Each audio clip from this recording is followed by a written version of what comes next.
Aqui é o gabinete do deputado Marco Prisco. Essa foto é emblemática dele na saída da greve, né, dos policiais na Assembleia.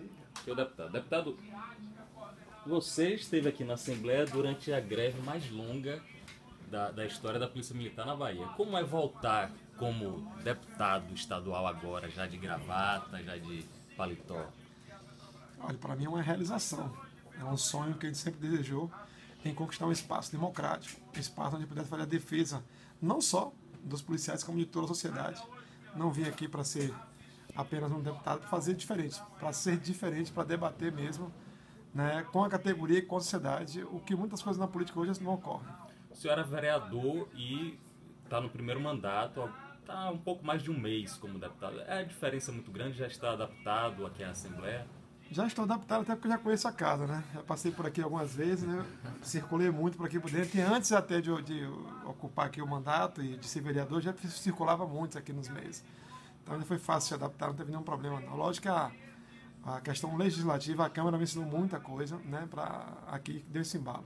O senhor acha que, ocupando esse cargo agora de deputado, a sua luta em favor dos policiais, você acha que tem uma esfera melhor de poder buscar essas melhorias? Você acha que tem alcançado, né, uma esfera estadual melhora esse seu trabalho? Olha, se nesse país existir democracia de verdade, justiça de verdade, com certeza eu vou fazer tudo isso. Como eu estou sofrendo uma perseguição política jamais vista nesse país, né? Primeira vez que um deputado é cerceado do seu direito de mandato, até rasgando a própria Constituição Federal. E como eu estou cheio de restrições, não posso viajar, não posso entrar nos quartéis, não posso ver minha base política, né? Estou cumprindo pena sem ser sentenciado. Então, ocorrendo essa liberdade, né? E o amplo contraditório de direito de defesa que a gente quer, eu não tenho dúvida nenhuma que esse espaço aqui vai ser um espaço de debate para melhorar e para mostrar tudo aquilo que a gente vinha lutando, né? Em prol da categoria, que esse aqui é o espaço ideal para isso. Já que o âmbito o âmbito é estadual. Recentemente o senhor fez um pedido de uma audiência pública para falar sobre mortes de policiais. Já são 5 apenas neste ano. A que o senhor acha que se deve essas mortes dos policiais na Bahia? Olha, é um fenômeno, lógico, estadual, mas também de uma responsabilidade nacional. Há vários projetos tramitando em Brasília para evitar, né, ou pelo menos para criminalizar mais desses marginais que cometem crime contra o Estado. Que o policial militar, o policial civil, ele está defendendo o Estado. Hoje, infelizmente, é uma inversão de valores. Então, esse número de mortes, não tenho dúvida nenhuma que essa inversão de valores tem um peso muito grande nisso, né? Estão glorificando alguns segmentos da sociedade, os marginais, né? E criminalizando os policiais. Então, esse também é um dos fatores, além da falta de cuidado, de zelo do próprio governo com a segurança pública. O senhor acha que esses policiais estão sendo mortos por serem policiais ou são vítimas da violência generalizada e indiscriminada na sociedade? Não tenho dúvida nenhuma que eles estão sendo mortos porque são policiais. Inclusive o último que foi morto, estava ele mais 2 pessoas. Ele foi identificado como policial militar e os meliantes que ali foram poderiam executar todo mundo, até para não deixar prova. Executaram só o que eles identificaram como policial. O que morreu 2 meses atrás no assalto a ônibus foi identificado como policial militar e foi assassinado. Então o policial militar hoje, infelizmente, ele vive uma vida extremamente restrita. O senhor falou em criminalizar o policial e glorificar às vezes o bandido. O que você acha como é que o senhor acha que funciona essa lógica? Por quê? Por que o senhor diz isso?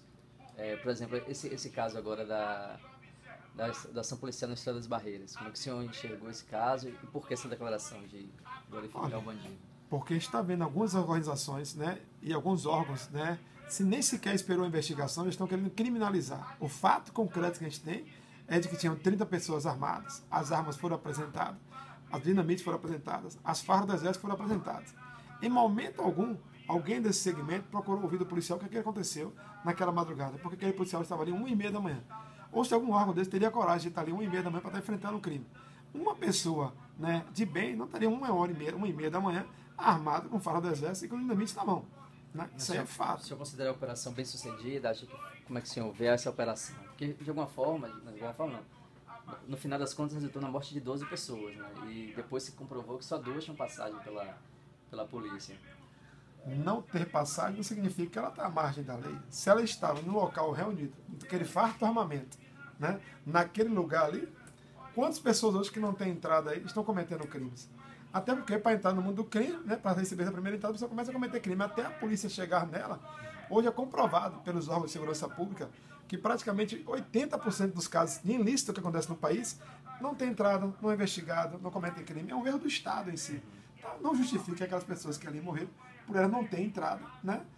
Elas são inocentes. Mas tem uma contradição nesse discurso, porque inicialmente a polícia divulgou que eram 9, né? 9 pessoas que tinham passado pela polícia e depois caiu para 2. Há uma... Pode ter sido uma falha de comunicação naquele momento ali, né?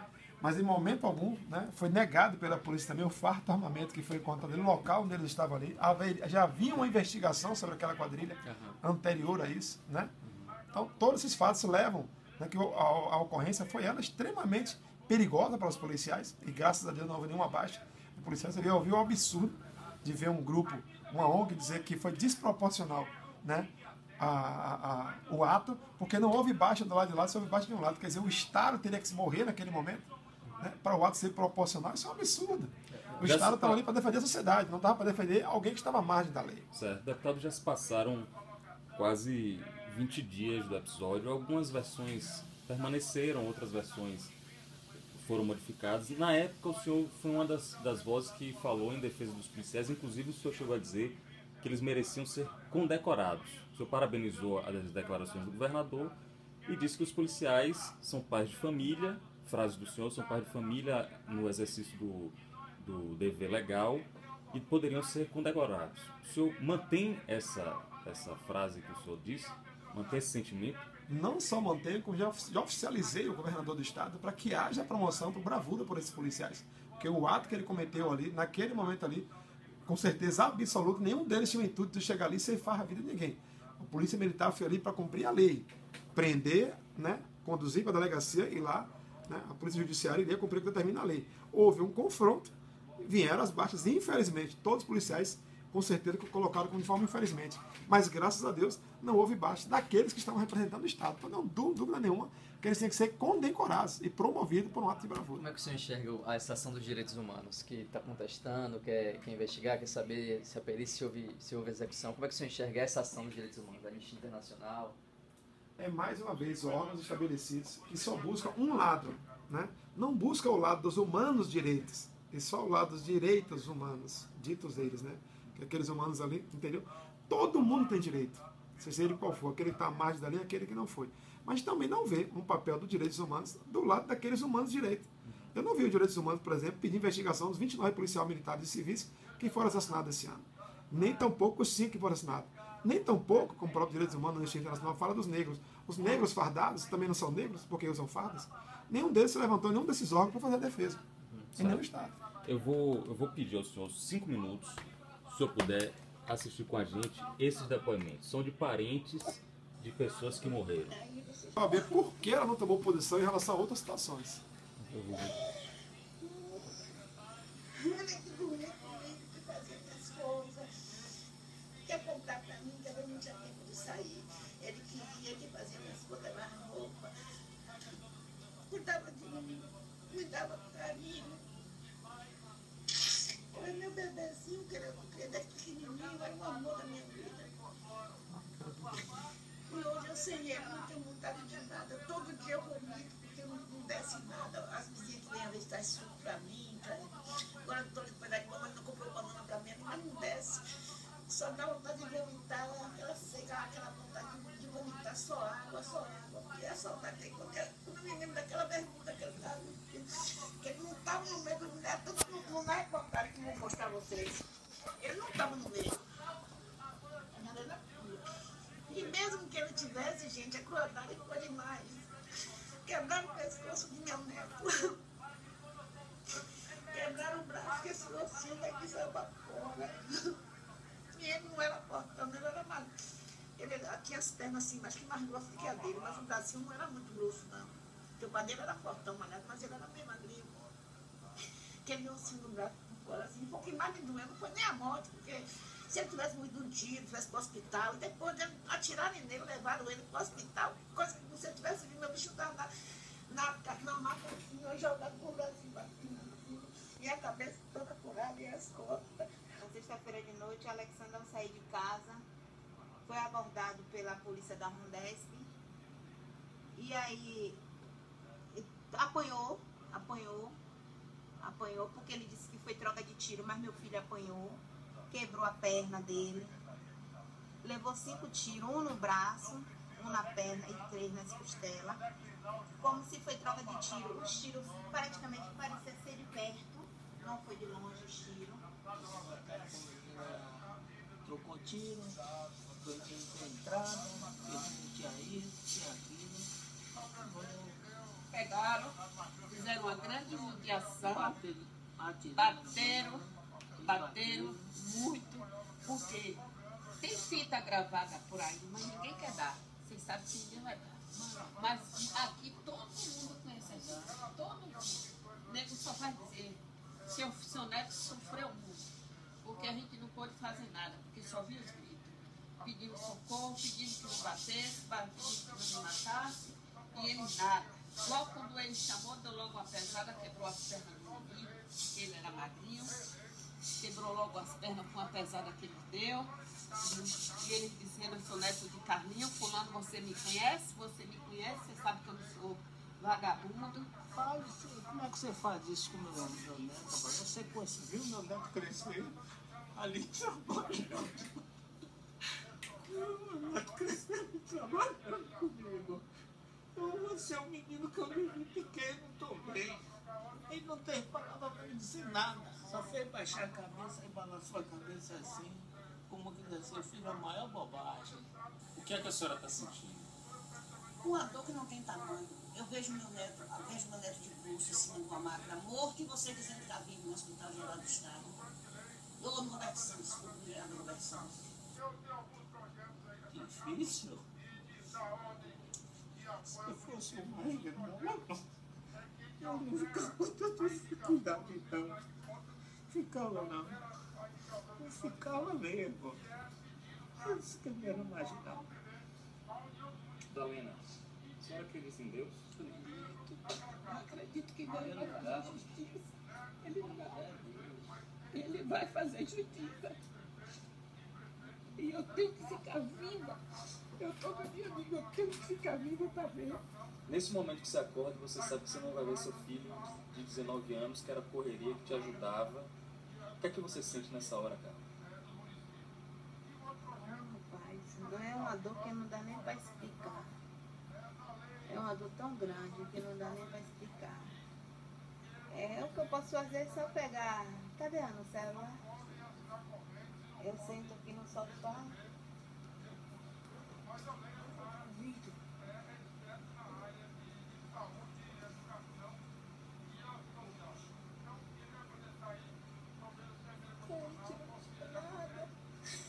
A gente não tinha nada. Isso aqui tudo é da gente. A gente não tinha nada, moça. Um quartinho pequenininho que a gente morava. Sim. Foi a gente ter tudo. Se essa câmera fosse os olhos de quem fez isso com Natanael, o que é que a senhora diria olhando os olhos de quem fez isso com Natanael? Você é um miserável. Você é um mau caráter. Você é um monstro. Você merecia morrer com um dos seus entes queridos para você sentir na pele que eu estou sentindo. Deputado, o senhor acredita em Deus, que eu sei que o senhor é cristão, e o senhor tem filhos. Olha, Deus tem. Ouvindo isso, como é que o senhor consolaria essas famílias? Consolaria mandando ela buscar um Deus verdadeiro, o Deus ao qual eu creio, né? Tenho quase certeza absoluta que não é culpa deles a questão onde os filhos dela se envolveram, não tenho dúvida nenhuma. E mãe, como foi mostrado aqui, e pai, só vai falar isso aí do filho, não vai falar outra coisa. Agora, se perguntar para ela, como não houve nenhuma pergunta, o que é que o filho dela estava fazendo? 1h30 da manhã, e aquelas armas que foram encontradas, aquela dinamite, e os áudios que a polícia tem, as gravações que a polícia tem, né? Por que os filhos dela? Já que tinham 2, né? Vamos comparar que só tinham só 2 com a entrada. O que é que eles estavam fazendo junto com eles? Porque tinham 30 pessoas ali. E elas estão se referindo que houve fraturas. Um tiro de arma de fogo, ele vai fraturar qualquer osso que tiver no corpo. Não é dúvida nenhuma disso. Como é que o policial que estava lá saiu alvejado?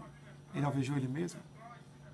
Entendeu? Então, família, ela não sabe realmente, principalmente a mãe, o que é que está acontecendo. A Vila Moisés hoje é uma área dominada pelo tráfico, né? Como a maioria das áreas hoje, infelizmente, de Salvador, O tráfico domina. As mortes estão acontecendo todo dia, toda hora. O senhor hoje até enfrenta um problema que o senhor não está podendo sair de sua casa, enfim, pela greve da polícia, enfim. E o senhor até disse na abertura da nossa conversa de que foi julgado sem qualquer... já foi determinado sem qualquer... pena, sem sentença. Sem sentença. O senhor acha que essas vítimas da Vila Moisés, de alguma forma, não cumpriram pena sem sentença, ou seja, uma pena de morte, sem antes ter qualquer tipo de defesa? A defesa eles tiveram, com certeza absoluta. Os policiais não chegaram lá tirando ninguém primeiro, antes de se perguntar, né, de agir como pega a lei. É eles que tiveram a opção deles, né, de enfrentar o Estado. A prova está aí nos autos. O armamento que foi apreendido, os dinamites que foi apreendido, tudo que foi apreendido, fato material. Né. Tanto foi que tinham 6 sobreviveram baleados. Se os policiais quisessem executar, como hoje existe grupos de extermínio não praticados por policiais, não existe, no Brasil existe. Né? E se for policial, tem que ser condenado e culpado, não é esse caso aí. 6 sobreviveriam ali, para ser testemunhas vivas.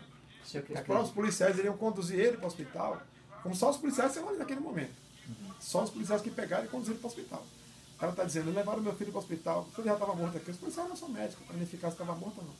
A obrigação do policial, no confronto, os policiais, os bandidos perderam o fronte ali, foi conduzir todos eles para o hospital. 6 ficaram internados. Se fosse ali uma execução, como estou querendo pregar, por que aqueles 6 sobreviveram? Para que deixar prova ali naquele momento? Então está provado que os policiais não tinham intenção nenhuma de ceifar a vida. Esses 6 tiveram a opção. Né?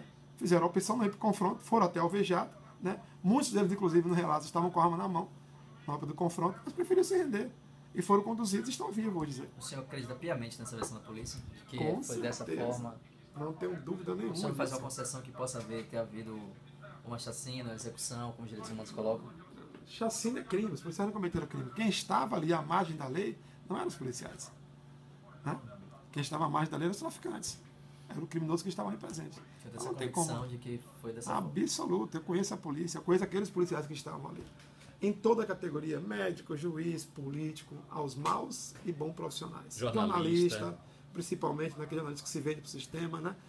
Então, eu conheço os maus policiais. E ali tinham excepcionais policiais que foram ali para dedicar a sua vida em prol da sociedade. Né? Então, conheço os policiais, sei que aquela ação ali foi toda ela, né, correta. Não houve erro naquela ação. Tanto que se houvesse, já teve ação de policiais, não sobrar uma vítima para contar a história, sobraram 6. Né? Fora os outros que foram presos. No outro dia foram presos mais 3. Em local esmo, podendo nem voltar para lá. Aqui, em Salvador, próximo à Vila Moisés, no Cabula também, um velho, né, um senhor de idade, 78 anos, que ligou e informou a polícia do tráfico ali. Foi torturado, né, massacrado e assassinado. Alguém do Direitos Humanos fez uma nota no rodapé do jornal para falar daquele velho? O tráfico domina, o Estado não entra ali. É o tráfico que comanda aquela região. Ela vai falar o quê? Contrário que o tráfico fala. As viaturas passam lá, o povo bate palma. A viatura sai, a pessoa vê, quem você manda bater palma? Né? Qual é a diferença daquele grupo do Estado de Irlanda que está combatendo ali, fazendo um ato de terrorismo, dessas pessoas que estão aqui hoje matando e rindo de cara limpa, satirizando aqueles matam para uma tal ideologia religiosa política ridícula e absurda. E os daqui? Matam por quê? Os de lá cobrem o rosto. E daqui, com cara limpa, matam muito mais cruelmente do que os de lá. Né? Aqui agora, na semana, eu mostrei um vídeo em Fortaleza, estava voltando a falar dele, 3 marginais executaram uma pessoa, dando tiro, rindo. E uma mulher que está com ele, menor, fala, deixa eu dar um tiro na cara dele também. Eles riem, carreguei a arma de novo, vai lá e atira de novo. A cidade brasileira, o que está falando sobre isso? Ah, só nota o que está lá no Oriente Médio, mas o que está aqui foi um criminoso. E se fosse um policial militar que fez aquele ato ali, qual seria a repercussão no Brasil? Então, quem é que está sendo endeusado, quem é que está sendo criminalizado? O que o senhor achou das declarações do governador recém-possado Rui Costa, quando ele comparou a uma ação de um artilheiro na frente de um gol, a ação dos policiais nesse episódio da História das Barreiras? Ele usou metáfora, né? Que a pessoa teria que pensar rápido. Quem está às 2 horas da manhã, num local onde não tem iluminação, com armas apontadas para sua cara, e você com arma também sabe muito bem qual é a adrenalina que passa no coração de um policial. É muito fácil eu ou você aqui sentado avaliar, né? Mas eu queria ver estar lá, naquela situação, né? Defendendo ali a sociedade, sabendo que poderia tombar e poderia morrer, poderia perder a sua vida. Então ele usou apenas uma metáfora. Se for a metáfora correta, ele deveria ser mais concreto. Perguntar quem estava ali se já gostaria de estar lá, com a arma na mão, defendendo a sociedade, perder a sua vida. Naquele local, naquele horário. Ou quem tem hoje, Quem vai lá hoje, sem ser repórter? Eu quero frequentar a Vila Moisés, eu vou dar um passeio lá, 1h da manhã. Eu vou andar pela Vila Moisés. Manda qualquer pessoa dos direitos humanos aí, ir lá, sem se identificar que ele pede só direitos humanos. Manda ele frequentar lá a Vila Moisés. Ou manda ele chegar lá na Vila Moisés e dizer, eu vou filmar aqui com vocês, mas eu vou pegar tudo isso aqui e vou levar para a polícia para ela ver também. O que é que eles vão falar com vocês lá dentro? A gente esteve lá, e inclusive a gente gravou esse vídeo, né, com essas pessoas. Isso, se identificando como repórter, chegando lá, eu queria que você chegasse lá e dissesse, olha, tudo isso aqui vai ser levado para a polícia também. Eu acho que vocês não sairiam de lá com nenhum material desse. Esse processo que eu respondo é na greve de 2012, que pediram minha prisão na greve de 2014, após a greve. Inclusive o governo fez um acordo esse que ele não cumpriu. Foi isso que gerou a greve não foi gerada por mim, está aprovada nos autos. Né? O próprio Ministério Público agora deu parecer favorável a gente, inquirindo o governo, a gente sabia por que ele não cumpriu o acordo, parecer do Ministério Público, estadual e federal também. Perguntando ao governo, pedindo 20 dias para ele dar de resposta o porquê ele não cumpriu o acordo. Então, quem levou a tropa para a greve foi o governo, na segunda greve de 2014. E o próprio governador, o secretário, assinou um documento falando que não haveria prisões.